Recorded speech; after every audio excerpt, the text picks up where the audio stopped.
Tengok surah Al-Maidah ayat 97. Ayat 97 surah Al-Maidah. A'udzu billahi minasyaitonir rajim. Bismillahirrahmanirrahim. Kita teruskan untuk memahami ayat-ayat Allah ni. Maka tafsir pun boleh juga, asalkan kita faham tentang Al-Quran. Kita sampai ayat 97 dari surah Al-Maidah. A'udzubillahi minasyaitonirrajim. Bismillahirrahmanirrahim.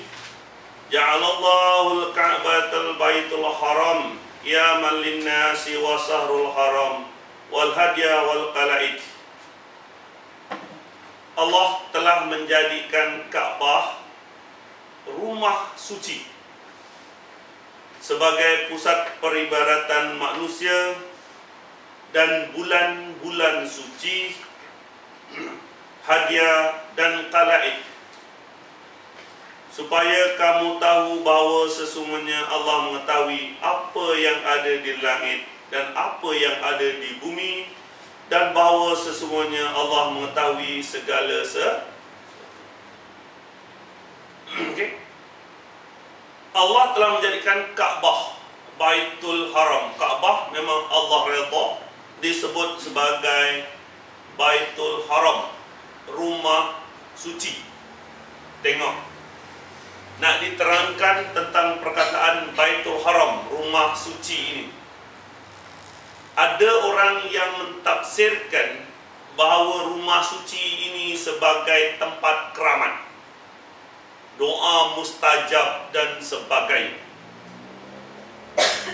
Ada di kalangan orang-orang yang terutama daripada Bangladesh, India, dia pergi ke Mekah, dia tawaf, kemudian dia lekat kat Kaabah. Tangan dia lekat kat Kaabah, seolah-olah Kaabah itu yang bagi rezeki mereka.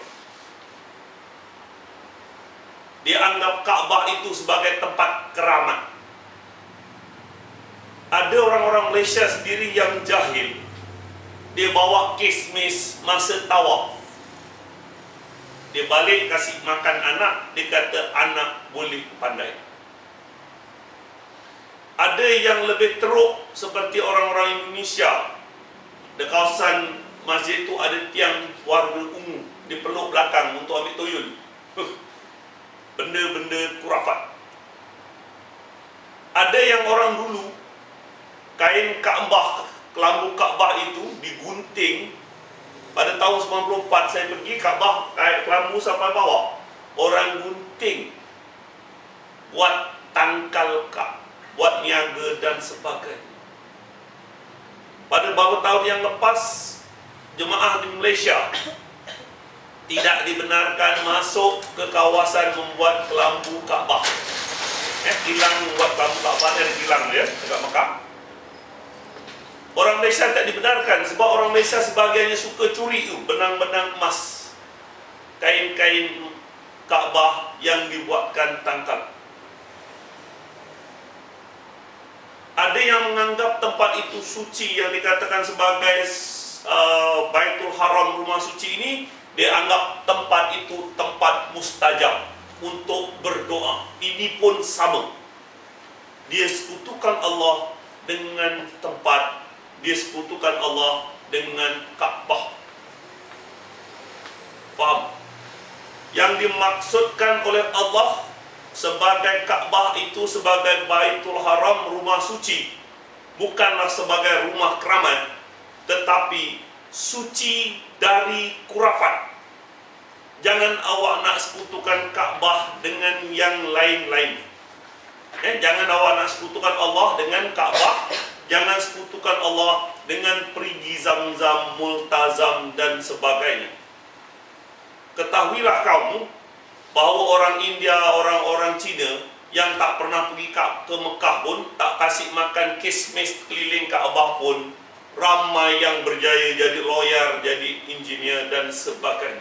Kalau kamu nak ukur kejayaan itu sebagai kejayaan dunia, ketahuilah kamu bahawa orang yang paling kaya kat dunia adalah orang Kristian.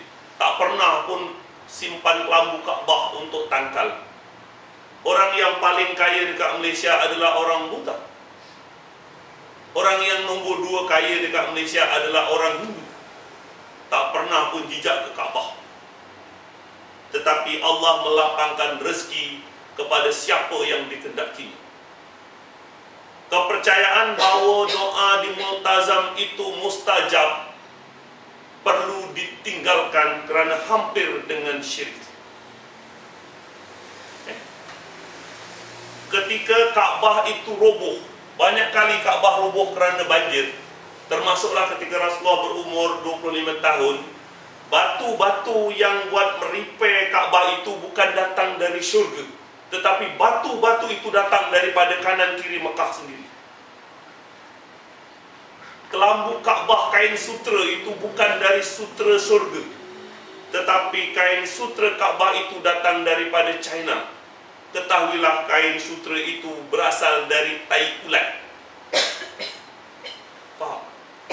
Kalau kamu anggap bahawa kelambu Kaabah buat barakah dan sebagainya, kamu sudah sekutukan Allah dengan Kaabah.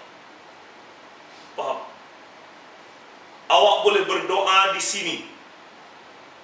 Masakan Allah tidak mengetahui hati kamu, sedangkan hati kamu Allah yang menciptanya. Satu kebiasaan orang-orang yang jahil, kau nak pergi Mekah, doakan aku dekat Mekah. Doa mustajab.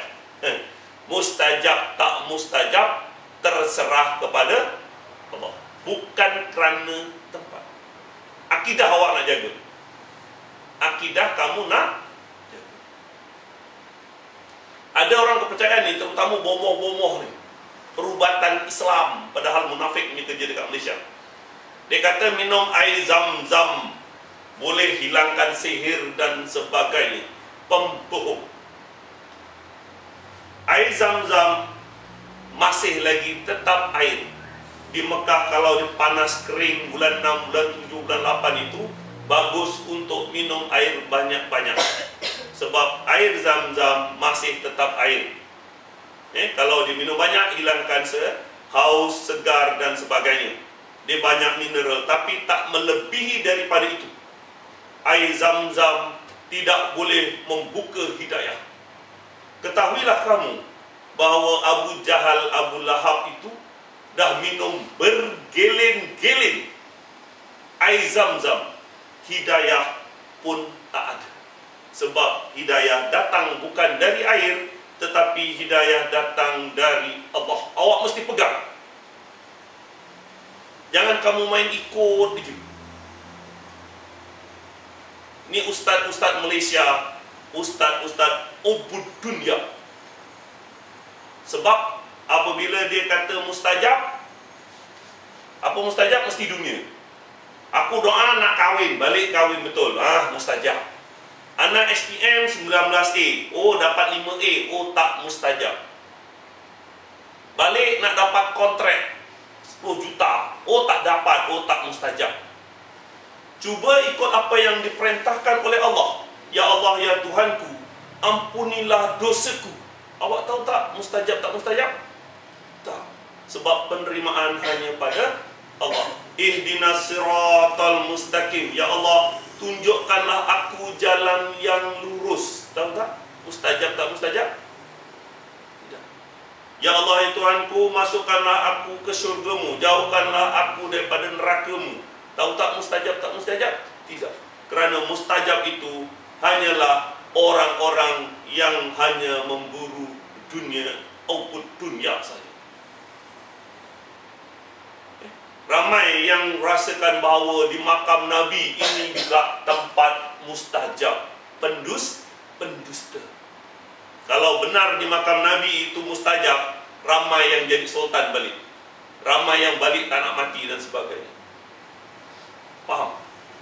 Jadi yang dikatakan mustajab tak mustajab itu terserah kepada Allah. Jangankan masa Rasulullah dah wafat, semasa Rasulullah hidup pun Nabi tidak ada sedikit pun share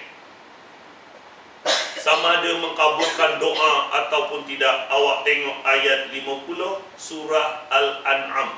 Selepas surah Al-Ma'idah, surah Al-An'am ayat 50. Cuba awak tengok ayat Al-Quran ini. Allah suruh Rasul katakan, dan Rasul pun katakan. Itu sebab dia ada di dalam Al-Quran. Apa yang Allah perintahkan Rasul untuk katakan? Tengok ayat 50 surah Al-An'am. Katakanlah. Allah suruh Nabi katakan, Nabi pun katakan, aku tidak mengatakan kepada kamu bahawa perbandaraan Allah itu ada padaku, dan tidaklah aku mengatakan kepada kamu aku mengetahui yang gaib, dan bukanlah aku seorang malaikat. Ayat ini perintah Allah untuk Rasul katakan. Nabi pun tak ada share. Demi Allah, semasa Nabi hidup pun, Nabi tidak ada sedikit pun share. Tidak ada kongsi sama ada mengabulkan doa ataupun tidak. Jangankan sesudah mati, selepas Rasul hidup pun, semasa Nabi hidup pun, sedikit pun tidak ada share Rasul sama ada nak memberi kemenangan di Badar atau memberi kekalahan tentera Islam di Uhud dan sebagainya. Awak kena jelas tentang akidah. Janganlah kamu seperti orang-orang Nasara, dia sekutukan Allah dengan Rasulnya. Janganlah kamu seperti orang-orang Yahudi, sekutukan Allah sebagai Uzair itu anak Allah dan sebagainya. Itu benda-benda khurafat. Pada tahun 94 masih ada lagi lubang. Awak boleh tengok dekat makam Rasul, dalam tu ada lubang, ada tanah lunggut sikit, ada macam kain. Saya pergi tahun 94. Tahun 2000 dah tak nampak, dah gelap gulita dah. Tahun 2010 dah ditutup dah. Saya percaya dalam masa terdekat ini Kerajaan Saudi Arabia akan terus pasang tile tembok terus. Sebab ramainya orang-orang yang anggap kubur Nabi sebagai tempat mustajab doa dan juga tempat-tempat khurafat. Faham? Tidak ada. Awak kena jelas dalam hal akidah. Awaludini ma'rifatullah. Seawal-awal agama adalah mengenal Allah. Faham? Kalau kamu tak kenal Allah, itulah jadinya. Kubur-kubur pun dianggap keramat, batu-batu Karbala pun dianggap keramat, airnya Yasin tak ada apa pun dianggap keramat, dan macam-macam disekutukan Allah dengan benda-benda yang khurafat. Faham? Faham? Alright? Tengok ulang balik. Allah telah menjadikan Kaabah, Baitul Haram, sebagai pusat peribadatan manusia. Demikian juga Sahrul Haram, bulan suci. Ini lagi satu. Maksud bulan suci ini bukan bulan keramat. Faham? Kalau orang Cina percaya, kalau lahir tahun kuda, kuat berlari, kuat kerja dan sebagainya, tahun Arnab cantik, kaya dan sebagainya, itu kepercayaan orang Cina. Kepercayaan orang-orang Melayu lagi satu, diambil bulan-bulan keramat ini seperti mana yang kita tengok dahulu. Kalau bulan Safar, wah, kena buang ancak. Kalau tak, musibah menerima. Semasa dalam 40-50 tahun yang lepas, pantang sekali orang kahwinkan anak pada bulan Muharram. Mancik, surau. Ini kepercayaan orang jauh. Tak boleh. Jangan kahwinkan masa bulan haram. Muharram, bulan Muharram ni tak boleh. Sebab benda tu akan menjadi sial pada kemudian hari. Kepercayaan bulan-bulan suci itu bukanlah dari agama. Faham? Nak milih, nak buka niaga, nak pilih hari yang tertentu. Banyak kali saya cakap, kalau awak nak kahwinkan anak pada hari Sabtu supaya senang orang datang, okey. Cuti sekolah, okey. Aku nak kahwinkan anak aku nak kahwin pada tarikh 1 hari bulan 1 tahun 1 supaya orang awak senang ingat. Okey, tak melibatkan akidah. Tetapi saya kata aku nak kahwinkan, elakkan bulan Muharram sebab bulan Muharram ni kahwin tak kekal dan sebagainya. Disitulah timbul khurafat. Tetapi yang dimaksudkan oleh bulan haram ini bukan bulan Safar, bukan bulan Muharram. Tengok, dan Allah menjadikan Sahrul Haram, bulan haram ini, yaitu bulan Zulkaidah, Zulhijjah, Muharram, dan juga bulan Rejab. Okey? seperti mana dalam kandungan khutbah Arafah yang Rasulullah baca, apa kalam Rasul, sejak penciptaan langit dan bumi terdapat 12 bulan di dalam setahun, dan di dalamnya terdapat 4 bulan-bulan suci, 3 bulan berturut-turut, dan 1 bulan antara Jamadil Akhir dan juga Sa'ban. Menunda-nunda bulan haram ini adalah suatu kefasikan seperti orang-orang jahiliyah yang menundanya untuk menghalalkan perbuatannya, kemudian ditundakan pada bulan berikutnya untuk menggenapkan bulan dalam setahun. Berarti yang dikatakan bulan haram ini adalah bulan Zulkaidah, Zulhijjah, Muharram, dan Rejab. Zulkaidah orang nak pergi haji, Zulhijjah orang musim haji, Muharram orang nak balik haji, Rejab bulan pertengahan tahun, orang-orang jazirah suka pergi umrah pada bulan Rejab. Maksudnya bulan suci ini adalah bulan yang tidak dibenarkan, suci dari memerangi orang-orang nak pergi haji dan orang-orang nak mengerjakan umrah, bukan sebagai bulan keramat. Faham? Ketika Rasulullah berumur 17 tahun, dalam sejarah Rasulullah terlibat dalam satu peperangan yang dikenali sebagai peperangan Al-Fij, yaitu memerangi Bani Khuza'ah, kerana dia melanggar bulan haram ini dengan membunuh orang lain di tanah haram ketika bulan-bulan haram. Itu sebabnya berlakunya peperangan Al-Fij ketika Rasulullah berumur 17 tahun. Jadi Allah redha, jangan ganggu orang nak pergi haji dan umrah. Itu yang dimaksudkan sebagai bulan hadiah wal qalaid. Wal hadiah wal qalaid ini adalah binatang kurban. Lembu, unta. Hadiah, lembu yang diberi tanda, dikasih nombor ke, di stapler telinga ke, ditulis ke. Dan juga qalaid adalah lembu yang dikasih kalung. Ini binatang korban. Jangan ganggu, jangan anggap binatang ini sebagai keramat, seperti mana orang Hindu. Lembu suci, lembu yang awak boleh buat gulai dan sebagainya, itu orang-orang Hindu anggap dia sebagai lembu suci. Sampai air kencingnya pun diminum. Alright, so maksud dekat sini, Allah redha adanya Kaabah Baitul Haram, Sahrul Haram, hadiah wal qalaid. Jangan ganggu binatang korban haji. Bukan anggap binatang itu sebagai keramat. Faham? Faham jelas Jangan main ikut saja. Sebab yang kamu ikuti itu juga mereka kebanyakannya adalah jahil Al-Quran. Tengok ayat 98. Ketahuilah, sesungguhnya Allah amat besar siksanya, dan bahawa sesungguhnya Allah Maha Pengampun lagi Maha Penyayang. Ingat bahawa Allah amat besar siksanya, amat berat siksanya. Jangan nak sekutu-sekutukan Kaabah dengan Allah. Jangan nak tawaf dengan buat tangkal dan sebagainya. Jangan nak doa khusyuk yakin kat depan multazam. Multazam tak multazam.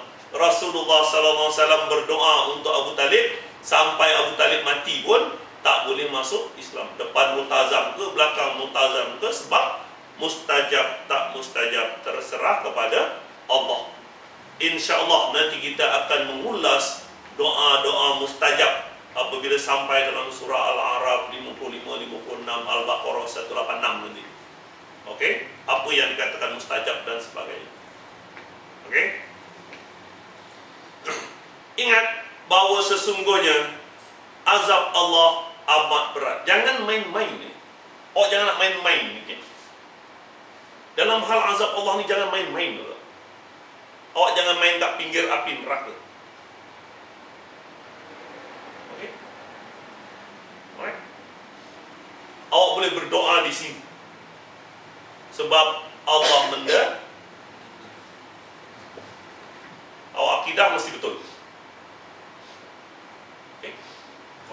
Ini ustaz-ustaz Malaysia yang ajar ni. Beramah berguyur berhenti kat makam Rasul. Orang-orang jazirah tak ada, jalan dia. Allahumma salli ala Sayyidina Muhammad. Ya ayyuhallazina amanu sallu alaihi wa sallimu taslima. Allah perintahkan kau doa untuk Nabi, doa lah.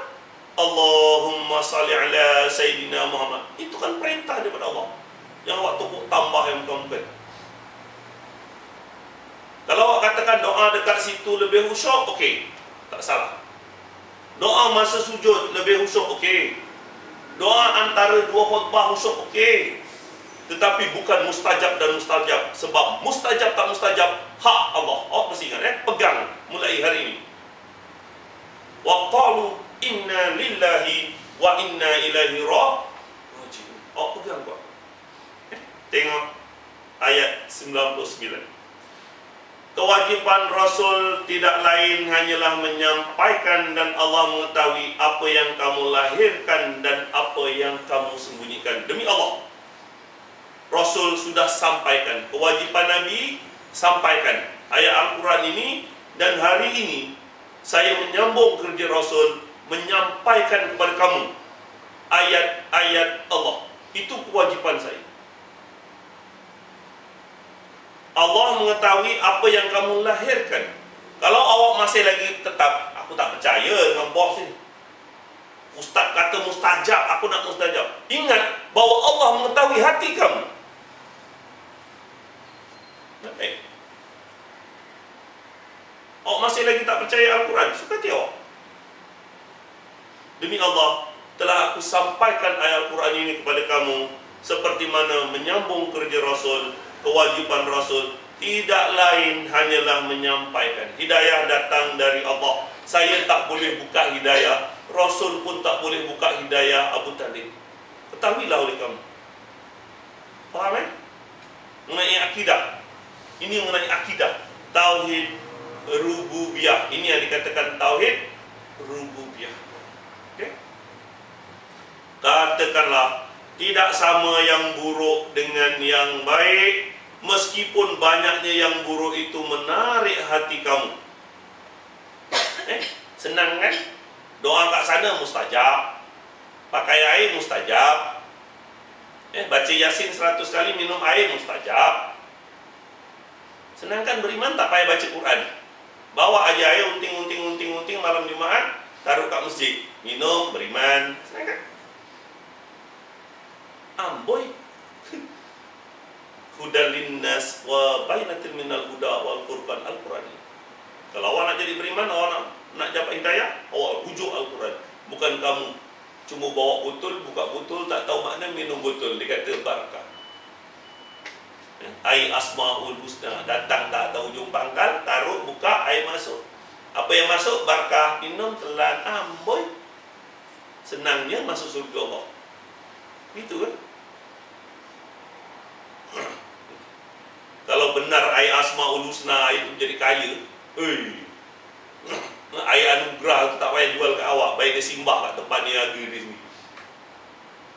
Yang saya tengok jual air anugerah 40 juzuk tu pun nak terlangkup, nak bankrupt niaga ni. Macam orang apa tu, nombor ekor. Nah, ini nombor ekor akan keluar, kau belilah nombor ekor tu. Dia sendiri tak kaya-kaya, pun ada orang percaya. Nak kata bodoh, marah. Memang bodoh. Tidak sama yang buruk dengan yang baik. Mestinya banyak yang buruk menarik hati kamu. Ramai yang suka yang buruk ni. Awak jangan ikut. Jangan ikut resmi lalang. Jangan ikut resmi lalang. Terhuyung hayang ditiup angin, tak ada foundation. Okay, alright. Walaupun yang buruk itu banyak menarik hati kamu, yang baik memang awak sendiri-sendiri. Okay? Maka bertawakallah kepada Allah, hai orang yang berakal, agar kamu mendapat keberuntungan. Tawakal je pada Allah.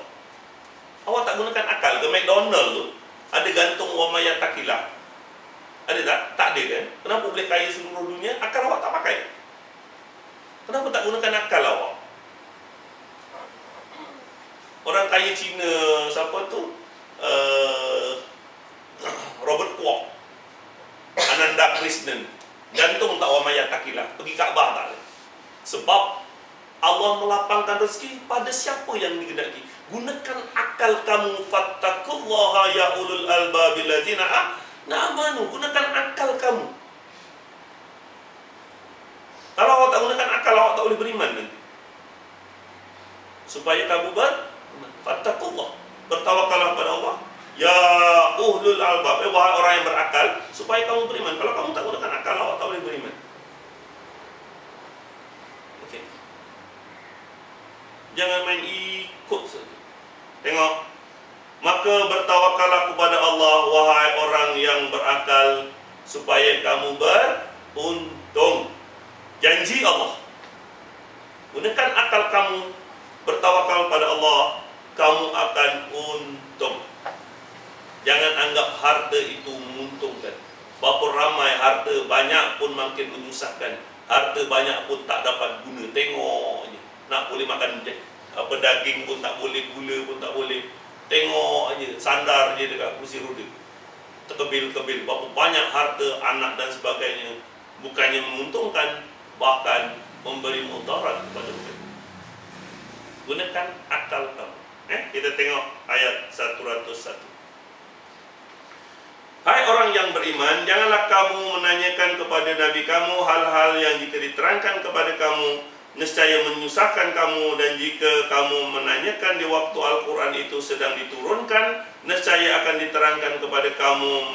Allah memaafkan kamu tentang hal-hal itu. Allah pengampun lagi maha penyayang, maha penyantun. Sesungguhnya telah ada segolongan manusia sebelum kamu menanyakan hal-hal yang serupa itu kepada Nabi mereka, kemudian mereka tidak percaya kepadanya.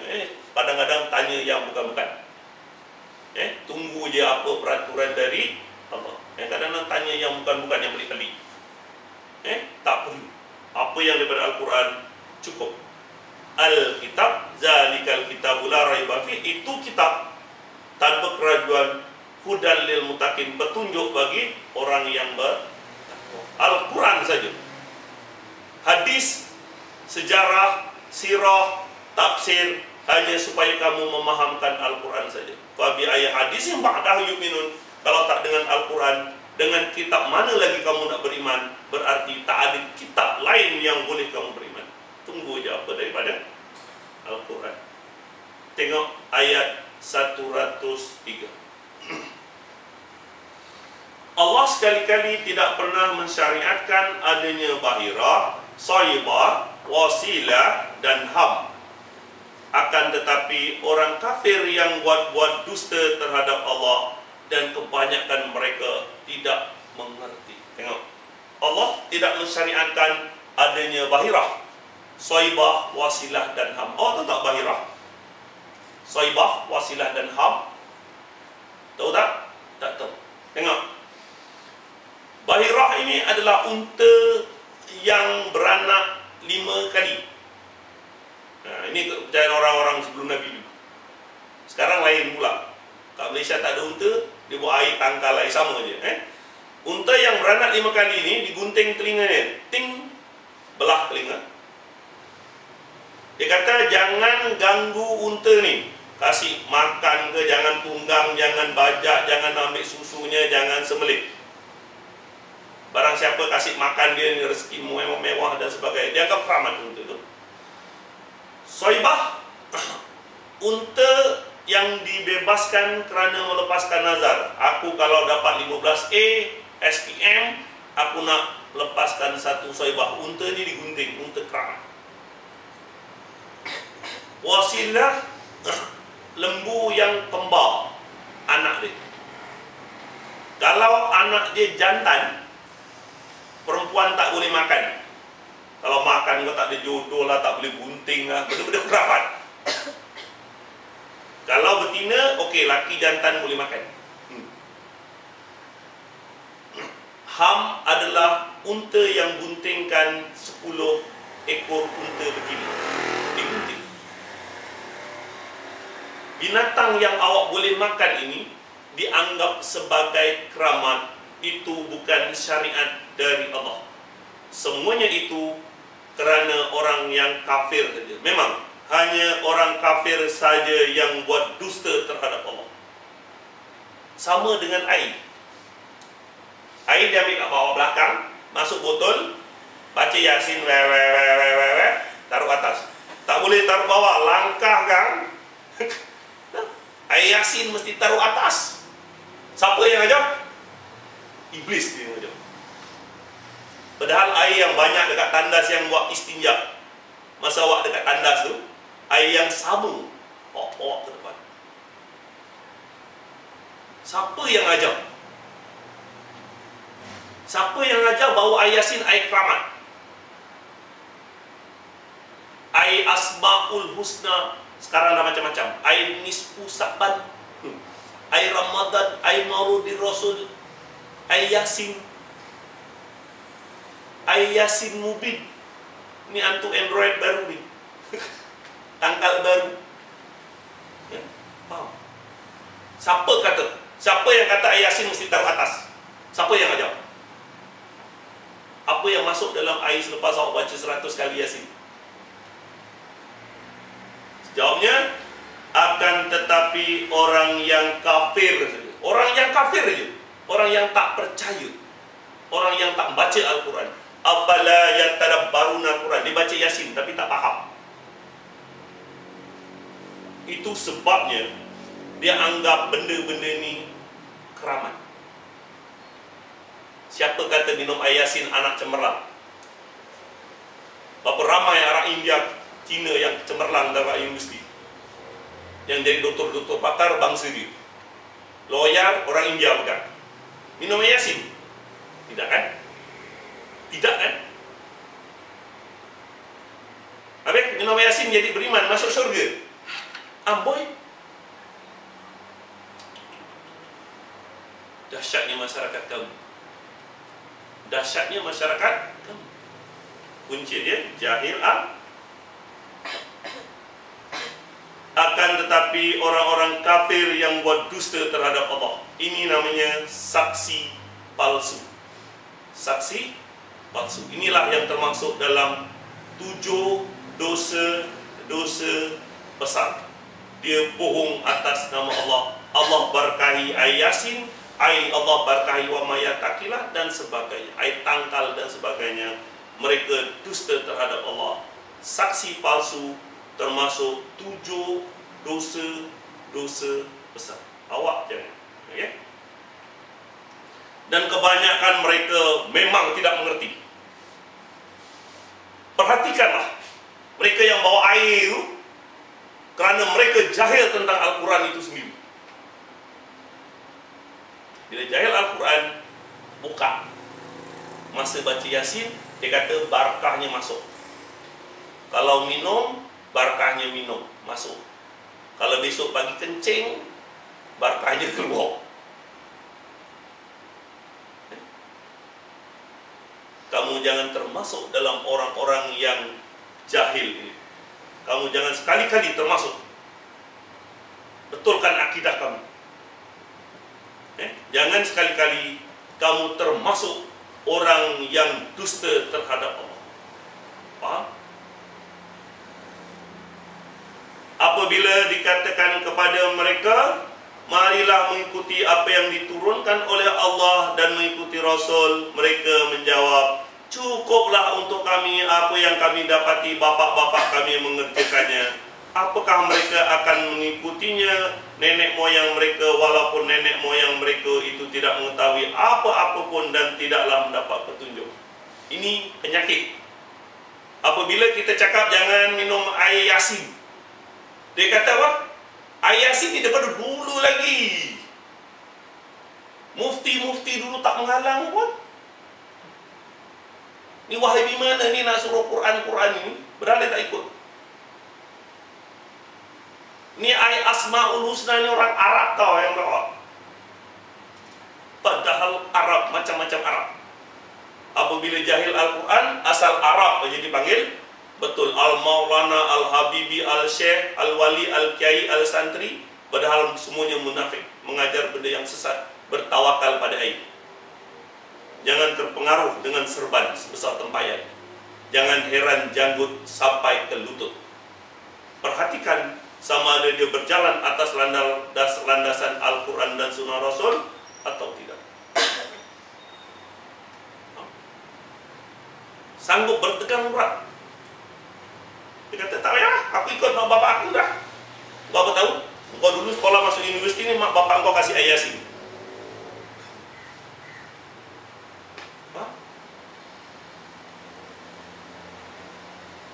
Apabila dikatakan kepada mereka, marilah mengikuti apa yang diturunkan oleh Allah melalui Rasul, mereka menjawab, cukup untuk kami apa yang bapak-bapak kami mengerjakan. Tak ada inisiatif pun, tak ada usaha untuk memahami Al-Quran. Bapak dia dulu baca Yasin hafal, dia pun hafal kecipal. Tak ada inisiatif, tak ada usaha untuk memahami Al-Quran. Bahkan takut kalau baca Quran sendiri-sendiri nanti tak ada guru, gurunya setan. Baik jangan baca. Siapa ngajar? Setan lah yang ngajar. Jangan baca Quran. Kalau tak ada guru nanti sesat. Baik jangan baca. Dia boleh cakap ikut guru mursyid. Awak belajar tak? Tak. Guru mursyid mana? Guru mursyid tu tarekat Naqsabandiyah. Tarekat ni dah terkubur lah. Guru mursyid ni sekarang jual air tangkal je, bukan mengajar Al-Quran. Baik-baik. Apakah mereka akan mengikuti nenek moyang mereka walaupun nenek moyang mereka itu tidak mengetahui apa-apa pun dan tidak mendapat petunjuk? Siasat punya siasat, atau nenek dia daripada Indonesia, Hindu Bali, masih lagi percaya dengan tangkal dan sebagainya. Sebab sihir tangkal ini memang mainan orang-orang musyrik, orang-orang menyembah berhala. Siapa tak kenal bomoh jauh, sebab dia pengaruh daripada Hindu. Siapa tak kenal bomoh siap, sebab dia mainan orang Buddha. Orang Islam yang pegang Al-Quran, dia tak akan terlibat dalam benda-benda khurafat. Kalau kamu tak ikut Al-Quran, kalau kamu tak baca sendiri Al-Quran, kamu akan ikut hanyut dalam masyarakat yang telah hanyut. Faham? Tengok ayat yang ke-105. Hai orang yang beriman, jaga diri kamu. Perintah dari Allah. Kadang-kadang kamu berdakwah ni balik cakap dengan Al-Quran, mak bapak ke adik-beradik sendiri, mereka pun tak nak menerima. Jaga diri awak. Sudah. Pakcik-pakcik kita yang dah tua-tua, dah biasa dengan ayat Yasin benda, memang sukar nak menerima. Sebab kalla bal rana ala qulubihim ma kanu yaksibun. Kerana apa dia tak boleh ubah? Kerana dosa-dosa yang telah lalu. Dia dah biasa dengan ayat Yasin, tangkal dan sebagainya. Terlalu sukar untuk meninggalkannya. Jadi awak jaga diri kamu. Ya ayyuhalladzina amanu alaikum anfusakum. Wahai orang yang beriman, jaga diri kamu. Jaga diri awak. Kalau adik-beradik tak boleh selamatkan, apa nak buat? Jaga diri kamu sendiri. Okey? Tiadalah orang yang sesat itu akan memberi mudarat kepada kamu apabila kamu telah mendapat petunjuk. Tak ada apa yang dia boleh buat pun. Cuma-cuma ejekkan, kau ni Wahabi ke? Kau ni Quran kau yang hadis ke? Dan macam-macam itu je. Tak lekuk tak hati dan badan awak kalau cuma itu je. Hanya kepada Allah kamu akan kembali, maka dia akan menerangkan kepada kamu apa yang telah kamu kerjakan. Ingat bahawa kita akan kembali sendiri-sendiri menghadap Allah seperti mana kita datang sendiri-sendiri dahulu besok. Seorang tidak akan datang dengan mufti di belakangnya. Mufti itu sendiri-sendiri. Raja akan sendiri menghadap Tuhan, hamba pun menghadap Tuhan sendiri-sendiri. Setiap makhluk akan dipertanggungjawabkan apa yang telah mereka kerjakan. kecilkan. Awak tak akan memikul dosa mufti. Mufti tak akan memikul dosa kamu.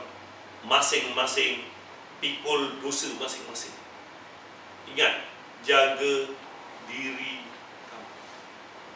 Jaga diri kamu. Awak pegang terus apa yang ada dalam Al-Quran. Tengok ayat 57 dari surah Al-An'am. Tengok ayat 57 surah Al-An'am, ayat sebelahnya, surah sebelahnya.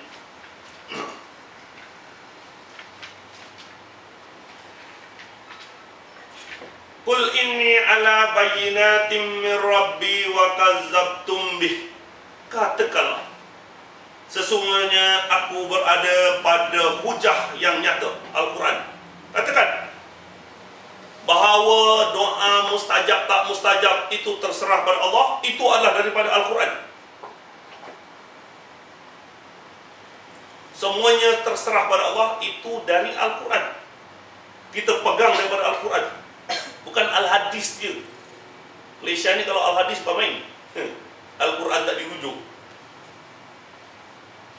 Katakan, sesungguhnya aku berada di atas hujah yang nyata dari Tuhanku, sedangkan kamu mendustakannya. Bukan sewenangku untuk menurunkan azab yang kamu tuntut untuk disegerakan kedatangannya. Menetapkan hukum itu hanya Allah, dan menerangkan yang sebenarnya, dan Dia memberi keputusan yang paling baik. Faham?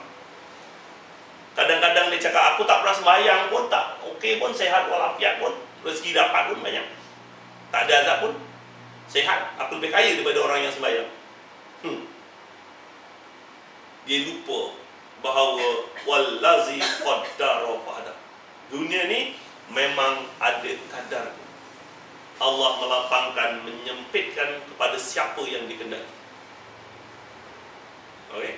Tak kira orang tu sembahyang ke tak sembahyang ke, orang Kristian ke, Hindu, Buddha ke, sebab dunia ada kadar dia. Tapi katakan pada mereka, kita berpegang pada hujah yang nyata. Kita berpegang pada Al-Quran dari Tuhan. Tetap kamu dengan pegangan ini. Aku tinggalkan kamu dua perkara yang kamu tidak akan sesat selama-lamanya, Al-Quran was sunnah. Pegang je Al-Quran dan pelaksanaan daripada sunnah. Faham? Alright. Jadi banyak perkara yang akan memberi kamu kefahaman yang jauh lebih benar apabila kamu berpegang dengan Al-Quran. Tetapi kalau kamu sendiri tidak merujuk Al-Quran, kamu akan hanya ikut-ikut saja. Kamu akan hanya ikut saja. Ketahuilah, awak tengok ayat 115 daripada surah Al-An'am. Cuba tengok ayat 115 surah Al-An'am. Wa tamat kalimati rabbika sidqa wa adla. Tengok ayat 115. Telah sempurna kalimat Tuhanmu. Dah lengkap Al-Quran ini sebagai kalimah yang benar dan adil. Al-Quran inilah yang benar dan adil. Tidak akan ada yang dapat merubah-rubah kalimahnya. Jangan takut. Tak ada Quran maudhu, dhaif dan sebagainya. Dan dialah yang maha mendengar dan maha mengetahui. Tengok ayat 116 Al-An'am. Jika kamu mengikuti kebanyakan orang, ikut je bang, nescaya mereka akan menyesatkan kamu dari jalan Allah. Mereka tidak lain hanya mengikuti sangka-sangkaan saja, dan sesungguhnya kebanyakan mereka adalah pembohong, pendusta. So kalau kamu ikut manusia saja tanpa merujuk Al-Quran, kamu akan sesat. Kalau kamu tak baca terjemahan Al-Quran, kamu tak akan faham, dan kamu macam mana nak percaya. Senang cerita ulas balik, kalau kamu tak baca terjemahan Al-Quran, kamu akan kafir. Fa innama yassarna al-Qur'ana bilisanika la'allahum yatazakkarun. Sesungguhnya kami telah mudahkan Al-Quran itu dalam bahasa kamu, mudah-mudahan kamu akan mendapat la'allahum yatazakkarun, mudah kamu mendapat peringatan. Fa innama yassarnahu bilisanika limubasira lil muttaqina litubasira lil qaumal udda, ayat 56 daripada surah Maryam. Sesungguhnya kami telah mudahkan Al-Quran dalam bahasa kamu, dengannya kamu memberi peringatan kepada orang-orang yang bertakwa, ancaman kepada orang-orang yang engkar. Oke? Ada apa nak tanya? Ada? Ada apa nak tanya mengenai akidah? Ada apa nak tanya mengenai akidah? Tak ada? Semua jelas? Biarkan orang dengan kepercayaan masing-masing. Awak pegang terus daripada Al-Quran dan Sunnah Rasul. Kamu akan selamat. Wabillahi taufiq wal hidayah. Wassalamualaikum warahmatullahi wabarakatuh.